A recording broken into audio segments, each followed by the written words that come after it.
Hi, welcome to today's netball guide. I'm Coach Joe. My hair is a bit messy today, but that's not going to stop me from making this video. Okay, today's video is especially designed for shorter players. Okay, why I wanted to touch on this is because I've come to realize that whether it's at school, club or national level, there are always players that's going to be taller than you. And many of us, right, fail to realize our superpowers. So today I will highlight to you how to adapt on the court and what skills you need to master when you find yourself in that situation. So let's dive right in. Okay, the first consideration that we need to make is really about self-perception and self-awareness. A lot of times we don't see the advantage that we bring to as smaller players, when we should really embrace our uniqueness. Like being shorter, being smaller actually give us a lot of advantages. For example, like agility and speed. Then our lower center of gravity also help us to change direction quicker and can really leave defenders lost about where we want to go. A good example that I can give you, right, is Team Singapore.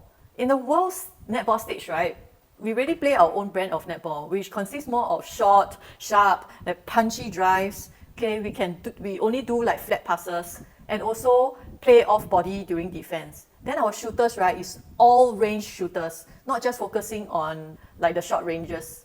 So you can see that we don't go into games playing holes and high lobs like Jamaica or New Zealand. Once we know how to embrace our superpower, now is utilizing it to our advantage. First, we need to be elusive. And how to do that, right? We need to master the skills of clever dodges and front cut. Some of you might not know this. It's really quite hard, right, for bigger and taller players to track what's going on behind them.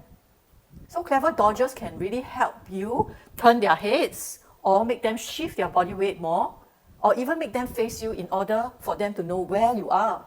But what we need to minimize are the back holes to avoid being easily tracked. So remember, aerial moves, right? So in the air moves might not be our strength, but our speed and change of direction can definitely outmatch taller opponents. So utilize your quickness and court awareness to stay one step ahead of them. You might also find it easier to give low balls, like drop pass, underhand, or bounce pass. So these are some of the passes that we can really use to execute accurate passes to our teammates without going into the hands of the defenders. Next, we really need to master the clear hand techniques. This is critical. Okay, so skills like fakes, step aways, passes with higher release points like overheads or high release, or mentioned previously, the low ballers.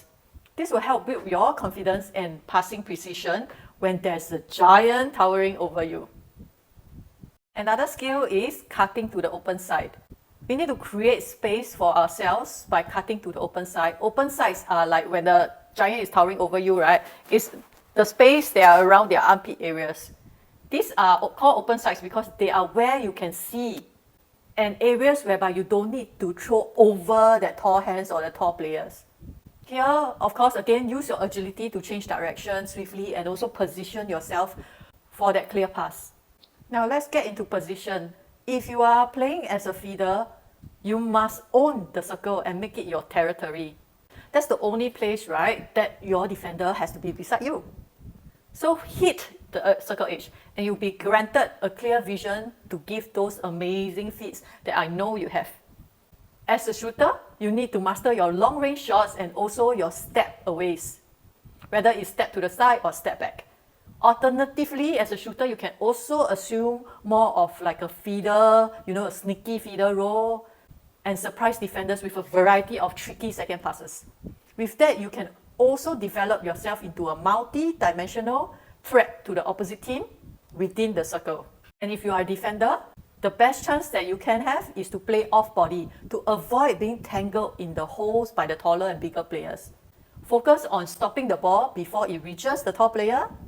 And we are talking also about like hunting for opportunities and jump on throwers to disrupt their play. So there you have it. I hope it's comprehensive enough for us to shine on court as smaller players and that we can embrace our uniqueness and make the most of our superpowers. Remember, you can dominate the game regardless of your height. Like, subscribe, and share this video with your teammates. And stay tuned for more netball tips and tricks. Happy playing!